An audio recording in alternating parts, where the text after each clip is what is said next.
nanti pada yaumul qiyamah.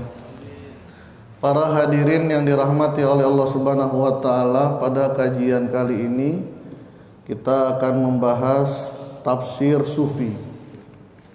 Buku yang saya tulis 30 kisah Al-Qur'an dalam bingkai tasawuf. Saya akan membahas tentang kisah ke-8. Kenapa bukan kisah pertama, kisah Nabi Adam? Di beberapa tempat saya ngebahas Nabi Adam, udah ada 3 tempat. Jadi kalau itu mulu kayaknya rada bosen. Jadi saya langsung tentang Tolut, dan saya yakin para jamaah di sini sih masalah Nabi Adam sudah menguasai lah. Surah Al-Baqarah ayat 247. Nanti kita akan paham apa bedanya tafsir zahir dan tafsir sufi. Silakan buka kalau ingin buka Qur'annya, Al-Baqarah 247. A'udzu billahi minasyaitonir rajim. Bismillahirrahmanirrahim. Wa qala lahum nabiyyuhum innallaha qad ba'atsa lakum taluta malika. Qalu anna yakunu lahul mulku 'alaina wa nahnu ahaqqu bil mulki minhu wa lam yu'ta sa'atan minal mal. Qala innallaha astafahu 'alaikum wa zadahu bastatan fil ilmi wal jism wallahu yu'ti mulkahu man yasha wallahu wasi'un alim. Wa qala lahum nabiyyuhum, berkata kepada mereka Bani Israel. Siapa nabiyuhum? Nabi mereka. Ada 3 pendapat yang dikutip oleh Ibnu Atiyah Al-Andalusi. Beliau punya tafsir Al-Muharrar Al-Wajiz, Al-Baqarah 247. Wa qala lahum nabiyyuhum, berkata kepada mereka orang Bani Israel. Nabiyyuhum, nabi mereka. Siapa ini? Ada yang mengatakan Samuel, nama nabinya Samuel. Ada yang mengatakan namanya Sam'un. Dan pendapat yang ketiga Yusa ibni Nun. Yusa ibni Nun. Ini bisa dilihat dalam tafsir Al-Muharrar Al-Wajiz atau tafsir Al-Kasyaf yang menulis Syekh Az-Zamakhsyari. Disebutkan 3 nama ini. Yang ketiga, ini pendapat yang sangat lemah, Yusa ibni Nun. Kenapa? Yusa ibni Nun adalah muridnya Nabi Musa, yang waqala li sahibi atina ghada'ana laqad lakina min safarina haza nasaba. Ketika Nabi Musa berkata kepada muridnya, siapa itu Yusa ibni Nun? Berikan makanan karena kita sudah kelelahan. Jadi Yusa ibni Nun adalah penerusnya malah. Nabi Musa meninggal, ini Yusa adalah nabi, tapi bukan rasul dia. Jadi kalau Yusa ibni Nun ini pendapat yang lemah. Samuel ini pendapat yang kuat. Sam'un nama lain dari Samuel. Nama lain dari Samuel. Sam'un ya Samuel. Kalau kita sering ngomongnya Samson. Ini seorang nabi dia. Syekh Al-Qurtubi dalam tafsir Al-Qurtubi, tafsir Ahkam, dikatakan Samuel itu sering dipanggil dengan Ibnul Ajuz. Ajuz itu orang tua, nenek. Kenapa dikatakan Ibnul Ajuz? Karena ibunya ketika melahirkan usianya sudah tua. Udah tua dia. Artinya udah ukuran manusia nggak bakal bisa lahir. Jadi ada beberapa nabi yang lahirnya usianya tua. Nabi Yahya ibunya, istrinya Nabi Zakaria itu ketika melahirkan Nabi Yahya tua. Kemudian Sarah ketika melahirkan Ishak pun tua. Begitu pula Samuel, ibunya itu sudah tua, udah monofos ya.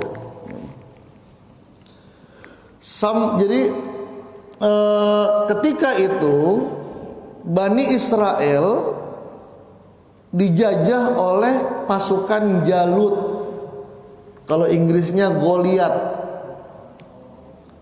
Pasukan Jalut penyembah berhala, tinggal di Palestina, tinggal di Mesir, menjajah orang Bani Israel. Maka dia minta kepada nabinya, ib'aslana malikan nuqatil fi sabilillah. Itu 246 itu. Kirimkan kepada waqalu lahu waqalu linabiyihim ib'aslana malikan. Kirimkan, angkatlah pemimpin kepada kami untuk berperang di jalan Allah. Ini nabinya adalah Samuel. Jarak antara Nabi Musa dengan Samuel itu 1000 tahun. Ini yang berkata Ibnul Katsir dalam tafsir Ibnul Katsir itu mengatakan jarak antara Samuel dengan Nabi Musa itu 1000 tahun. Maka nggak mungkin itu namanya Yusa, namanya pasti Samuel. Innallaha qad ba'asa lakum Taluta malika. Allah telah mengangkat untuk kalian pemimpin, namanya Talut. Yang mengangkat bukan Samuel, yang mengangkat bukan pemilihan, tapi innallaha qad ba'asa lakum, Allah yang mengangkat. Kalau Allah yang mengangkat itu berpotensi konflik, karena Allah hak prerogatif Allah, bukan pemilihan. Contohnya Nabi Muhammad ketika diangkat oleh Allah terjadi konflik tuh, termasuk pamannya yang begitu cinta kepada Rasul benci langsung, Abu Lahab kan gitu. In kana hadzal kafiru jaa zamuhu tabbat yadahu fil jahimi muqallada kan. Sesairnya Syekh Samsuddin langsung tentang kerasulan Rasulullah. Nabi Musa diangkat oleh Allah, Firaun berontak. Ini kan anak asuh saya. Begitu pula Talut, tinggi, orang yang paling tinggi pada saat itu. Qalu anna yakunu lahul mulku alaina. Konfliknya mulai timbul. Qalu, berkata orang Bani Israel, anna yakunu lahul mulku alaina. Bagaimana mungkin Talut jadi pemimpin kami? Kenapa? Karena pada saat itu pemimpin itu harus punya jalur nasab dari Lawi bin Yakub bin Ishak bin Ibrahim alaihim salam. Jadi harusnya punya jalur dari Lawi bin Yakub bin Ishak bin Ibrahim. Itu kalau pemimpin. Maka kalau nabi itu harus dari situ. Kalau pemimpin Yahuza bin Yakub bin Ishak bin Ibrahim alaihim salam. Kalau Talut jalurnya bukan dari dua ini nih, bukan dari Lawi, bukan dari Yahuza. Yahuza itu namanya menjadi Yahudi. Tapi dari mana? Bunyamin bin Yakub bin Ishak bin Ibrahim. Dari Bunyamin. Maka nggak diterima oleh mereka. Anna yakunu lahul mulku alaina. Bagaimana bisa jadi pemimpin? Nasabnya beda.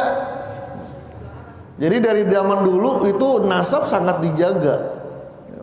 Tapi didobrak langsung sama Allah nanti. Yu'til mulka may yasha. Allah yang memberikan kekuasaan kepada siapa saja yang menjaga. Artinya asobiyah, fanatik kepada kaum kelompok itu sudah ada dari dulu.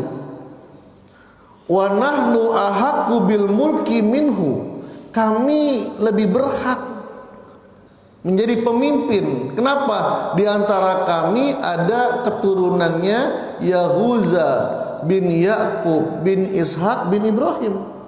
Kenapa bukan dari mereka? Kenapa yang dari Bunyamin bin Yakub bin Ishak bin Ibrahim? Walam yu'ta sa'atan minal mal. Dia nggak punya harta, miskin. Tolut itu kerjanya ngisi air. Jadi ngisi air di kolam-kolam, dibayar, atau menyamak kulit. Jadi kerjanya bukan kerja yang bagus gitu. Di sini dijelaskan oleh Nawawi Al-Jawi dalam kitab Marahil Labid.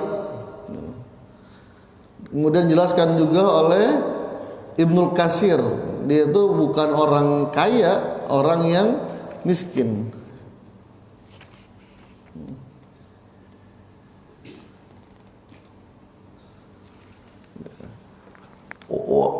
Qala berkata Samuel, Innallaha astafahu. Yang milih bukan saya, bukan maunya saya, tapi maunya Allah. Innallaha astafahu alaikum. Allah lah yang memilih Tolut untuk menjadi pemimpin kalian. Syekh Nawawi Al-Bantani Al-Jawi, dia menceritakan tuh prosesnya. Jadi Samuel itu dikasih tongkat, diturunkan tongkat. Kata Allah, orang yang tingginya setinggi tongkat ini, dialah pemimpin Bani Israel. Bisa dilihat dalam tafsir Marahil Labid. Jadi buku saya ini, karena saya bukan ahli tafsir, maka saya mengutip dari kata-kata ini. Dari mana tongkat? Kayak cerita-cerita dongeng. Turun tongkat, ya mau diapain? Syekh Nawawi mengatakan seperti itu. Saya buka tafsir yang lain, tafsir An-Nasafi. Dia lebih coraknya ke adab Arabi, sastra Arab. Pun diceritakan seperti itu. Az-Zamakhsyari Al-Qassab kita buka lagi, benar. Allah turunkan tongkat. Siapa yang tingginya setinggi tongkat, dialah pemimpin kalian. Maka kasih minyak. Ini yang minyak ini menjadi tradisi orang-orang Nasrani. Ketika melakukan baptis kan dikasih minyak tuh. Nanti kisahnya Nabi Isa, mudah-mudahan buku 2 saya selesai, itu bisa ceritakan tuh. Kenapa dibaptis orang Kristen? Karena Nabi Isa ketika lahir badannya minyak semua, berminyak semuanya, dan wangi minyaknya. Maka mereka kalau orang ada masuk dalam agama Nasrani langsung diminyakin. Itu namanya pembaptisan. Innallaha astafahu alaikum. Jadi ketika diukur tingginya, yang tinggi seperti tiang itu, tongkat itu adalah Tolut. Lalu dipakaikanlah minyak. Masih nggak percaya juga, minta bukti. Nanti di ayat 248 Allah turunkan buktinya. Inna ayata mulkihi ayatiyakumut tabut fihi sakinatum min rabbihim. Itu nanti. Wa qala lahum nabiyuhum inna ayata mulkihi ayatiyakumut tabutu fihi sakinatum min rabbikum. Tanda kebenarannya Talut ini sebagai pemimpin, tabut yang hilang akan kembali. Nanti kita akan bahas apa itu tabut. Wazadahu bastatan fil ilmi wal jismi. Allah pilih Talut bukan dari keluarganya Lawi bin Yakub bin Ishak bin Ibrahim, bukan dari nasabnya Yahuza bin Yakub bin Ishak bin Ibrahim, tapi dari nasabnya Bunyamin bin Yakub bin Ishak bin Ibrahim. Dari segi nasab lemah dia, kan tingginya melebihi pundaknya Talut. Jadi di bawahnya Talut semua. Jadi kepala orang itu paling setinggi-tingginya orang, di pundaknya Talut. Ini tafsir zohir. Tafsir zohir. Bagaimana dengan tafsir sufi? Tafsir sufi itu tidak berhenti dalam memahami zohir ayat saja. Ayat ini bukan hanya ayat histori, tapi ada pendidikan, pelajaran yang bisa kita ambil. Apa diantaranya? Abu Qasim Al-Qusairi, beliau punya tafsir Lataiful Isarah, wafat 465 Hijriah. Beliau mengatakan ini, terjadinya protes orang Bani Israel kepada nabinya Samuel. Kenapa? Karena niat pertamanya udah nggak bagus. Niat pertamanya nggak bagus. Ayat 246 bisa dilihat di situ. Hal asaitum in kutiba alaikumul qitalu alla tuqatilu, kan gitu ya. Kalau kalian diwajibkan berperang, aku khawatir kalian nggak mau perang. Wa malana alla nuqatil fisabilillah wa qad ukhrijna min diyarina wa abnaina. Lihat tujuannya. Bagaimana kami nggak berperang? Wa qad ukhrijna, kami sudah diusir dari rumah kami, dan kami sudah dipisahkan dari anak kami. Apa niatnya? Dunia.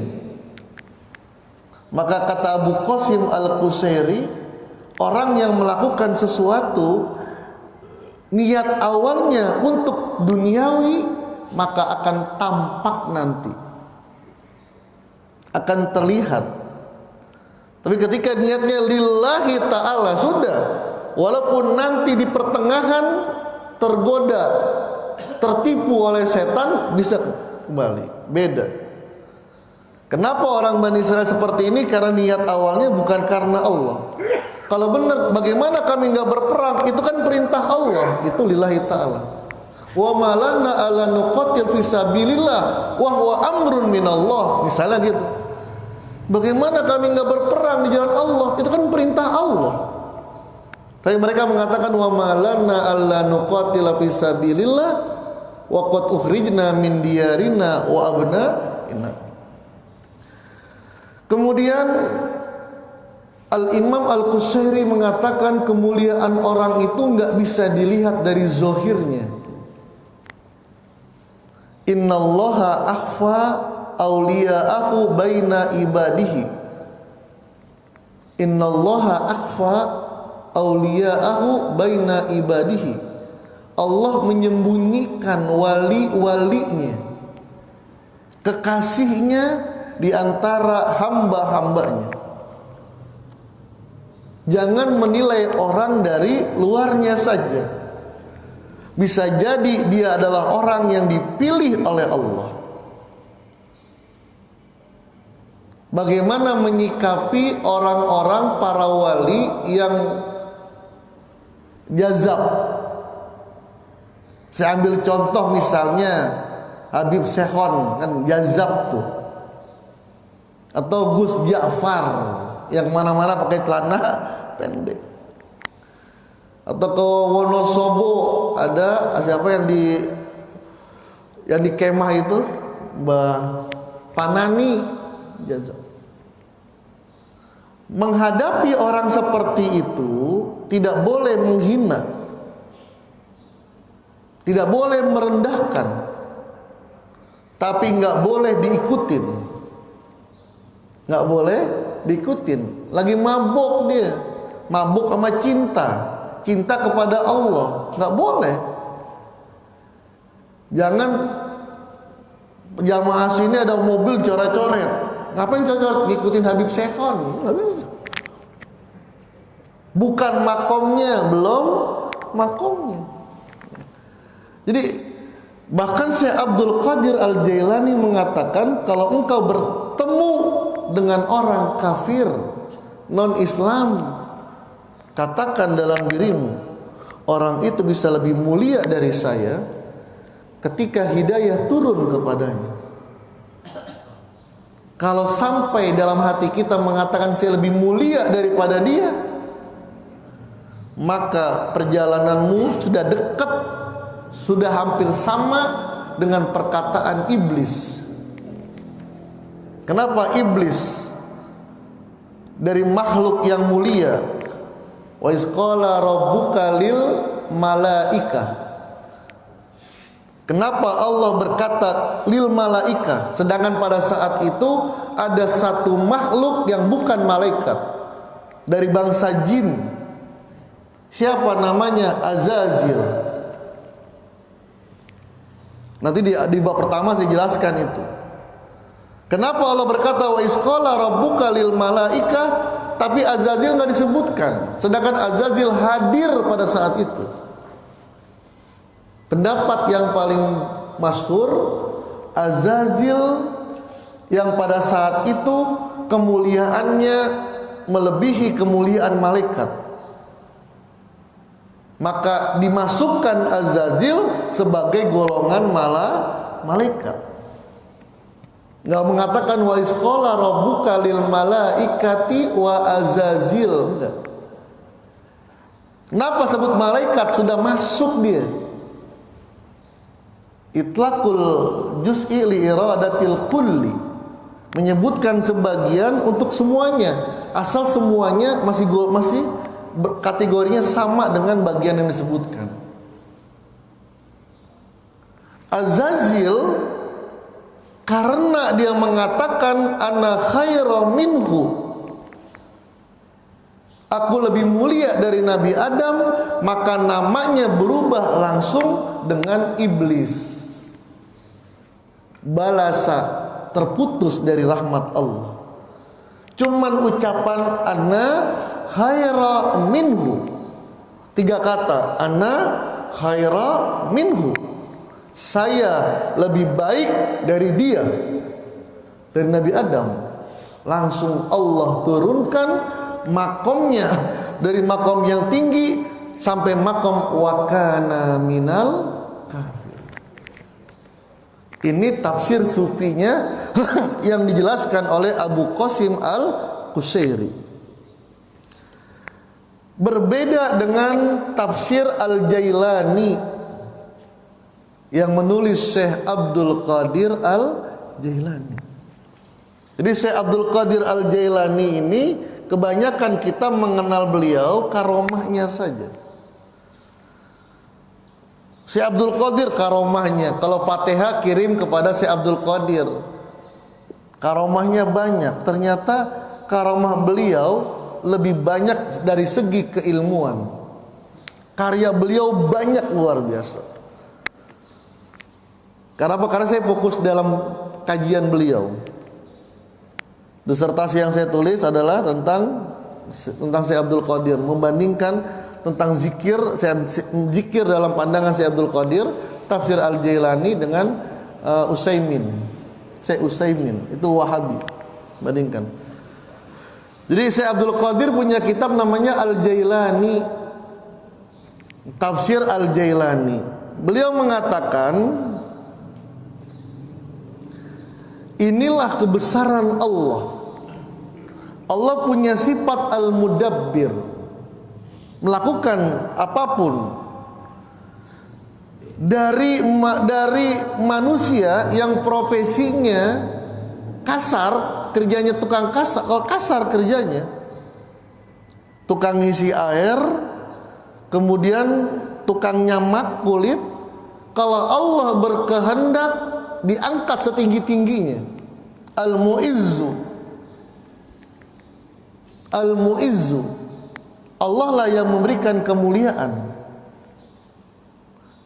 Tolut dari orang yang kerja kasar, direndahkan. Artinya bukan direndahkan, pandangan manusia orang yang biasa-biasa, yang kalau datang nggak ditanya, kalau nggak hadir nggak ditanya juga. Tapi kalau Allah sudah angkat, udah nggak ada yang bisa menghalanginya. Diangkat menjadi pemimpin langsung Bani Israel. Maka Ibnul Atha'illah As-Sakandari dalam Hikam Atha'illah mengatakan, iza aratta an tasta'izza bi izzin la yufna fala tasta'izza bi izzin yufna. Kalau ingin mendapat kemuliaan yang gak hilang, maka jangan mencari kemuliaan terfokus dengan sesuatu yang fana. Ilmu ini kemuliaan yang bako. Kita ngaji di sini, Allah angkat derajatnya. Orang alim sama orang kaya. Orang kaya bisa saja seketika itu hartanya dihilangkan oleh Allah. Orang alim, pejabat, bisa saja jabatannya hilang. Tapi kalau ilmu, kalau zikir, siapa mau mengambil ilmunya kecuali Allah yang ngambil langsung. Dalam Al-Baqli Ra'isul Bayan, tafsir sufi juga, ngelihat kisah yang tadi itu, apa beliau mengatakan? Setiap masa itu pasti ada al-mujaddid. Ketika kondisi sesuatu ini sudah kacau, pasti Allah akan mengirim pemimpin, ngirim sosok manusia yang menjadi al-mujaddid. Yang menarik lagi kitabnya At-Ta'wilat. At-Ta'wilat ini At-Ta'wilat An-Najmiyah, ditulis oleh Najmuddin Al-Kubro. Ketika membahas ayat itu, beliau mengatakan gini, inilah kita manusia yang gak paham dengan rahasia Allah. Banyak yang kita tidak paham dengan rahasia Allah. Ketika Allah mengangkat Tolut, orang gak terima. Kok Tolut sih ya? Nasabnya gak kuat, hartanya gak banyak. Tapi Allah yang punya kehendak. Ada rahasia Allah yang belum kita tahu. Maka Allah mengatakan, asa an takrahu syai'an wa huwa khairul lakum wa asa an tuhibbu syai'an wa huwa syarrul lakum. Terkadang sesuatu yang kita nggak seneng itu baik bagi kita. Maka dalam dunia tasawuf ada makom tawakal. Tawakal itu apa? Kalau bahasa guru kami, jangan maksa Allah. Jangan maksa Allah. Jangan mendikte Allah. Yang terpenting sudah ikhtiar, sudah berdoa, maka serahkan semuanya kepada Allah. Itulah makam tawakal. Bukan kita yang mau, tapi Allah yang mau. Ikutin maunya Allah. La takun ta'akhurul amadil ato mujiban liyasika. Janganlah menjadi putus asa kamu dari rahmat Allah karena doamu belum dikabulkan oleh Allah. Dalam saya kan Thariqah Qadiriyah Naksabandiyah. Jadi kalau kita dekat dengan guru kami, saya mursyid itu Aba Aos, beliau itu penerusnya Aba Anom. Sering pelajaran-pelajaran berharga kita dapat. Biasanya kalau saya lagi datang ke beliau suruh duduk di samping. Banyak tamu-tamu tuh. Setiap ada masalah, apa jawaban beliau? Zikir yang banyak. Perbanyak zikir. Zikir udah. Jangan ingat masalah, tapi ingatlah Allah. Abah sakit belum sembuh-sembuh, jangan ingat penyakit, ingat Allah. Zikir sebanyak-banyaknya. Oh iya, dapat. Kita dengerin, kita dengerin aja, bener ya. Jangan ingat penyakit, tambah sakit nanti. Tapi ingatlah Allah. Pala pusing, jangan ingat paramek dulu. Jangan ingat bodrek dulu, ingat Allah dulu. Baru ikhtiar, balikkan dulu semuanya kepada Allah. Ada yang ngomong begini, Abah saya sudah banyak zikirnya. Mungkin saking keselnya. Kalau belum dikabulin, zikirnya belum banyak, tambahin lagi, begitu. Artinya apa? Jangan maksa Allah. Jangan mendikte Allah. Biarkan Allah yang mengatur hidup kita. Apa kata Ibnu Atha? Wahwa dominal lakal ijabah. Allah menjamin doa kalian diijabah. Wa iza sa'alani annif wa iza sa'alaka ibadi anifa inni qarib ujibu da'watad da'i iza da'ani. Aku akan menjawab doa-doaku setiap orang yang berdoa. Allah jamin doa kita dikabulkan oleh Allah.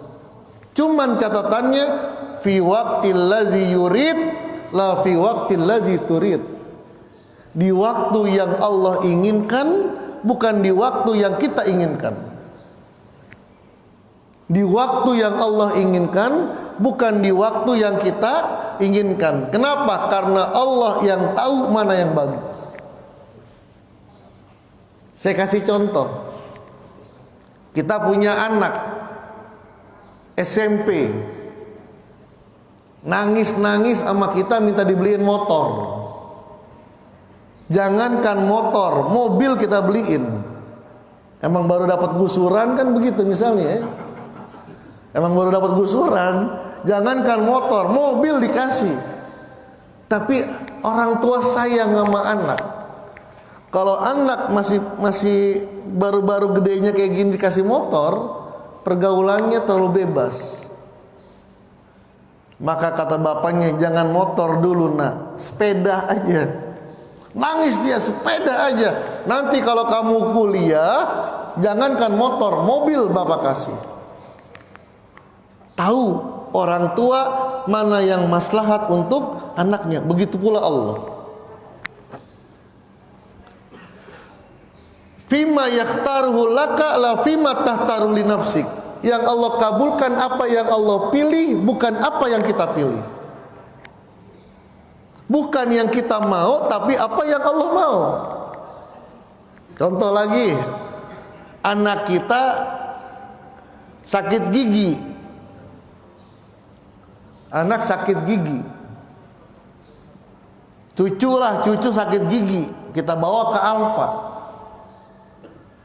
Ngelihat permen minta dibeliin permen, lagi sakit gigi nih, kayak beliin permen kayak, jangankan permen, yang jaga dijual beli.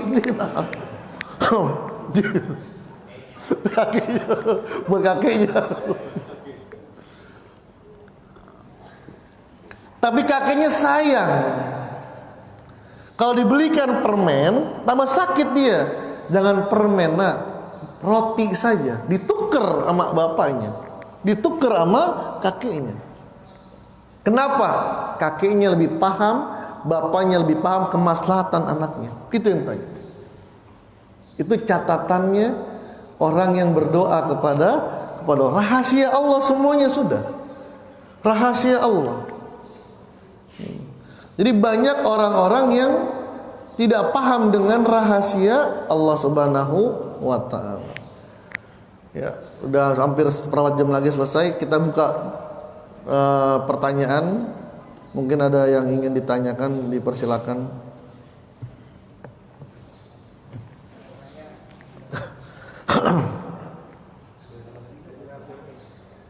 Iya, silakan. Iya.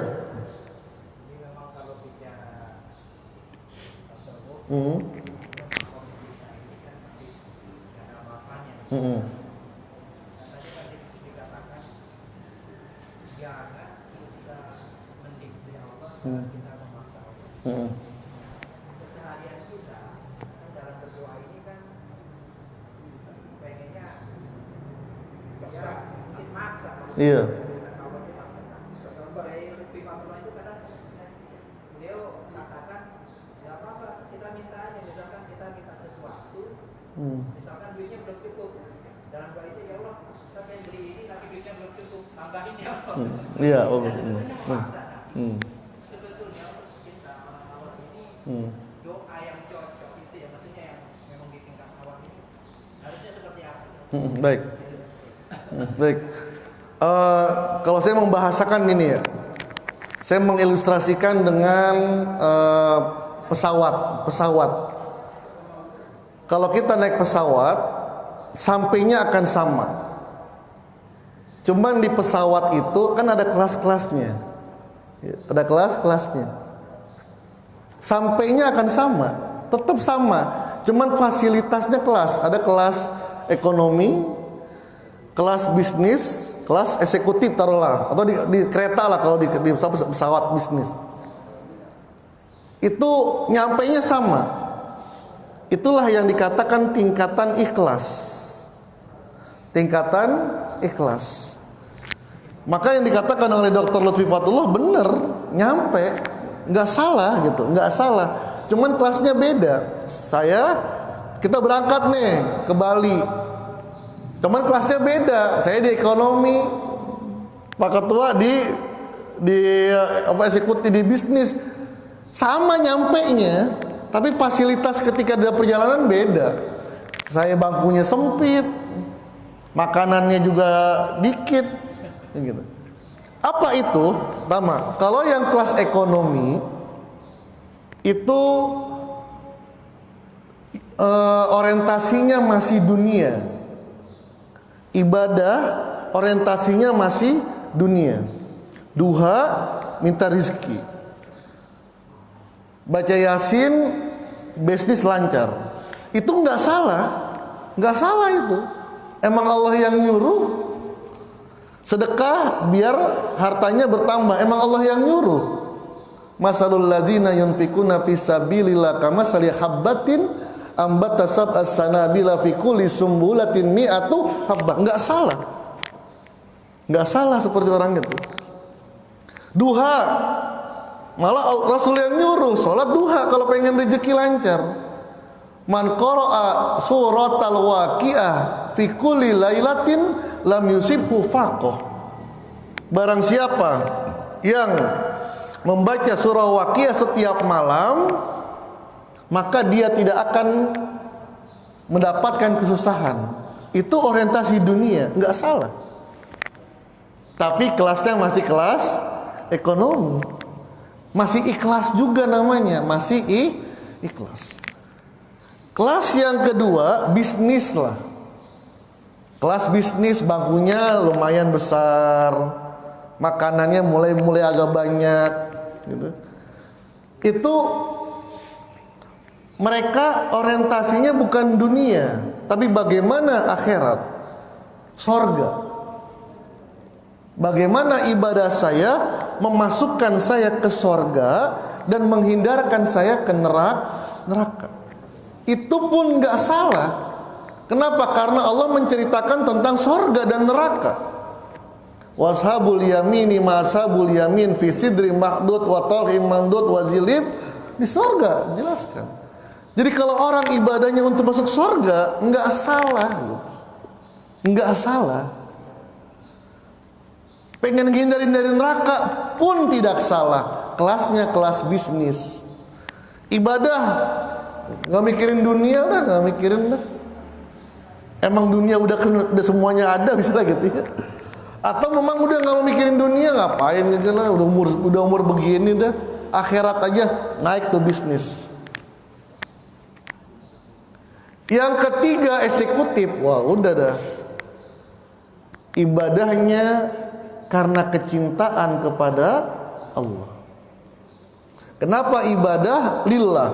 Semata-mata karena Allah. Tidak ada manusia kecuali nabi, para rasul yang sampai, artinya yang tiga saja. Bahkan nabi pun tidak. Jadi bukan berarti orang yang sampai eksekutif nggak akan pernah ke ekonomi, enggak. Orang eksekutif kadang-kadang juga turun juga ke ekonomi, tapi naik lagi nanti. Begitu. Nggak ada yang eksekutif aja dah, nggak ada, Pak. Kecuali nabi dan rasul lah. Ketika saya ngebahas tentang Nabi Ibrahim, itu ada dalam tafsir Mafatihul Ghaib, kenapa Nabi Ibrahim masih minta Allahumma rabbi ja'al Allahumma rzuq ahlahu minas samarati man amana billah, masih minta dunia untuk di kota Mekah. Jadi Nabi dan Rasul udah nggak ada orientasi lagi. Nabi dan Rasul udah lillahi ta'ala. Maka sampai Nabi itu kakinya bengkak, kayak bapak-bapak gitu. Sholat kakinya bengkak, bukan karena sholatnya, jalannya bisulah.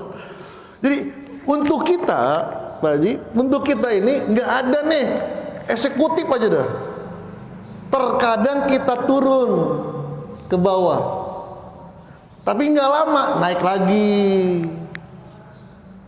Terkadang kita turun ke tengah, pengen mungkin ngeliat bini ngamuk mulu ya, bayangin bidadari dah. Jadi gitu. Maka makom seperti itu, makom ekonomi nggak akan bisa ditinggalkan, nggak akan bisa ditinggalkan. Cuman porsinya mana yang lebih banyak. Para wali Allah termasuk Syekh Abdul Qadir, termasuk Syekh Sazili. Saya kan yang Saziliyah kan Sazili, Abu Hasan As-Sazili kaya raya Pak dia, Pak. Syekh Abdul Qadir kaya raya dia. Syekh Abu Hasan As-Sazili yang Hizib Bahar, Hizib Nasr, itu kalau pakai baju sekali doang, Pak. Sekali dikasih orang langsung. Rumahnya besar. Syekh Abdul Qadir sekarang madrasahnya ukuran tahun dulu, beliau kan wafat 561 Hijriah. Jadi kalau Imam Ghazali 505 Hijriah. Jadi ketemu beliau dengan Imam Ghazali. Zaman dulu itu madrasahnya Syekh Abdul Qadir sekelas UI udah.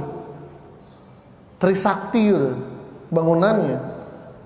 Jadi bakal turun, tapi kalau nggak lama-lama naik lagi ke atas. Yang parah, yang nggak apa-apa juga, orang yang hanya orientasinya duniawi saja. Ngaji pikirannya duniawi. Kalau nggak ngaji nggak ketemu Pak Haji nih, ntar bakal nggak dikasih obyekan nih gitu.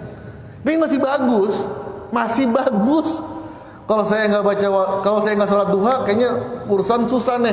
Duha itu masih bagus, tapi kelas ekonomi. Tapi nyampainya tetap sama nanti ke sorga juga. Itu makanya saya menjelaskan itu dalam frame pesawat lah kalau bapak-bapak mengatakan.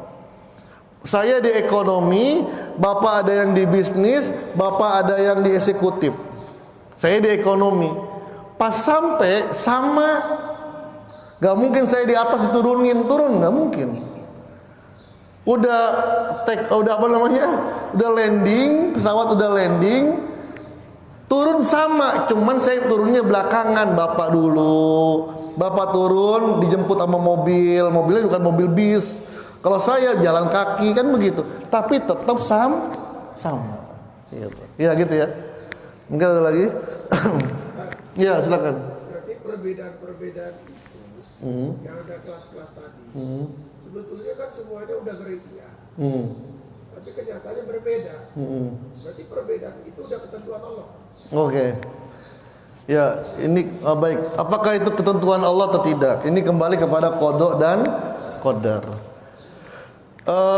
Yang paling aman memang ahli sunnah wal jamaah yang mengatakan qada itu setelah terjadinya sesuatu. Qada setelah terjadinya sesuatu.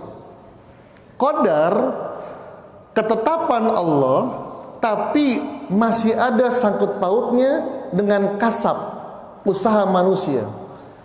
Saya dikasih teh, dikasih saya teh, saya nggak minta tadi nggak pernah minta kan saya. Teh mana nggak pernah dikasih teh saya, tapi saya nggak disuruh minum kan. Tadi yang ngatain nggak suruh minum, saya nggak minum, begitu. Tinggal saya aja nentuin saya mau minum atau saya nggak minum. Saya minum atau nggak minum nih. Yang nentuin bukan tadi yang nyuruh, nggak, kecuali mangap Ustaz mangap. Itu nggak pernah kan gitu. Jangan kan itu nyuruh aja enggak. Tapi nyediain makanan juga nggak disuruh tadi. Tapi disediain. Tinggal ketentuan saya makan di sini atau saya bawa pulang. Saya bawa pulang aja. Begitu pula tentang semua perbuatan. Allah sudah ngasih semuanya. Yang dinilai adalah kasabnya kita, mujahadahnya kita. Mujahadah itu kesungguhan kita. Kenapa Nabi Adam yang diangkat menjadi khalifah, bukan malaikat? Karena manusia, para wali itu mulia, malaikat juga mulia. Para wali makhluk yang mulia, malaikat adalah makhluk yang mulia. Cuman malaikat mulia bukan karena usaha. Emang sudah diciptakan seperti itu malaikat. Malaikat Israfil dari dulu megang sangkakala. Kenapa? Emang gak bisa ngapa-ngapain, megang sangkakala aja dah. Kalau manusia menjadi baik karena mujahadah. Begitu pula, kenapa manusia ada tingkatan-tingkatan? Yang membedakan adalah mujahadahnya. Ada awam, ada khawas, ada khawasul khawas.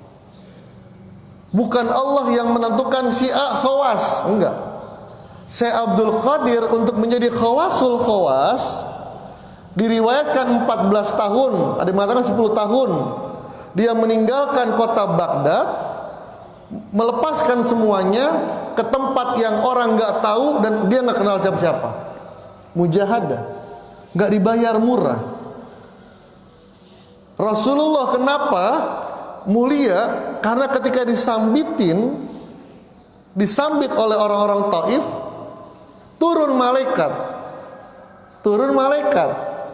Ya Rasulullah, izinkan saya untuk menghancurkan mereka. Allah diam aja udah. Lihat mana yang dipilih oleh Muhammad. Ternyata apa? Nabi Muhammad mengatakan, Allahumma inni asku ilaika do'fa quwati wa qillata hailati wa hawani ala nas. Ya Allah, ini bukan kesalahan mereka, tapi karena lemahnya diriku, karena tidak mampuan aku merekrut mereka, bukan salahnya mereka. Illam yakun godobun alayya fala ubali. Yang penting kamu nggak murka kepadaku, aku nggak ada masalah. Allah sudah nyuruh malaikat tawarin tuh, hancur semua Taif. Tapi karena Rasulullah milih jalan yang ini, diangkat derajatnya oleh Allah. Kalau Rasulullah ketika disambitin, ya Allah saya resign dari Nabi, saya resign dah, ngundurin diri. Itu ke manusia. Jadi manusia itu mulia bukan Allah yang ini. Tapi walaupun semuanya atas izin Allah. Maka kaidah yang saya pegang, iradatullah bi iradatil khalqi. Keinginan Allah tergantung keinginan hambanya. Keinginan Allah tergantung dengan keinginan hambanya. Ya. Udah? Atau ada lagi? Baik. Insya Allah nanti akan berlanjut lagi tentang ayat yang ke-248 ya. Tentang tabut. Tabut itu apa itu tabut? Gitu. Masih berkisar tentang Tolut dan Jalut. Mudah-mudahan kita dijadikan oleh Allah pecinta-pecinta Al-Quran, pecinta Rasulullah, pecinta masjid, pecinta segala ibadah-ibadah, pecinta zikir. Dan semoga kita Allah bersihkan hati kita, Allah lapangkan hati kita, Allah jadikan kita orang-orang yang diridhai oleh Allah Subhanahu wa taala. Segala hajat kita dimudahkan oleh Allah. Al-Fatihah.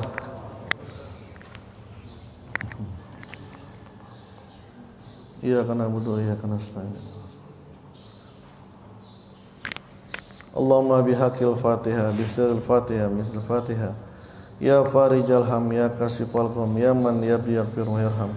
Allahumma jal jam'ana hadza jam'an marhumah wa tafarruqana min ba'di tafarruqan masumma wa la ma'ana sakiyya wa la mahruma. Da'wahum fiha wa tahiyyatuhum fiha salam. Wa akhiru da'wana alhamdulillahi rabbil alamin. Assalamualaikum warahmatullahi wabarakatuh.